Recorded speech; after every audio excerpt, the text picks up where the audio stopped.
السلام عليكم يا بابا. عليكم السلام ورحمة الله وبركاته. بقول لك ايه، اتفضل. هو احنا هنا فين؟ قدام مصنع المكرونة.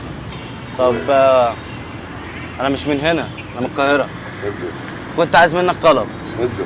ما قدامكش هنا لوكاندا اي حاجه؟ كنت نازل ادور على شغل وبتاع، كنت عايز يومين بس انام عشان انا ما نمتش. بص عيني حمرا، ما نمتش ونفسي انام وعايز انام ومش لاقي مكان انام فيه. بس الفكره ان انا معيش فلوس، معيش ولا جنيه. وعندي كنت معتمد على واحد صاحبي هنا يجي يكلمني ينزل ياخدني من الموقف، بس قفل تليفونه ومش عارف اعمل ايه بجد. وطبعا مش هتعرف تسكن في القدرة من غير فلوس. مش هينفع اسكن في القنده من غير فلوس. ما ينفعش. ما قدامكش حد طيب هنا يبيتنا عنده يومين؟ نشوف لك حد شاب زي حضرتك تبيتنا عنده يومين. عندك يعني حد؟ ان شاء الله باذن الله.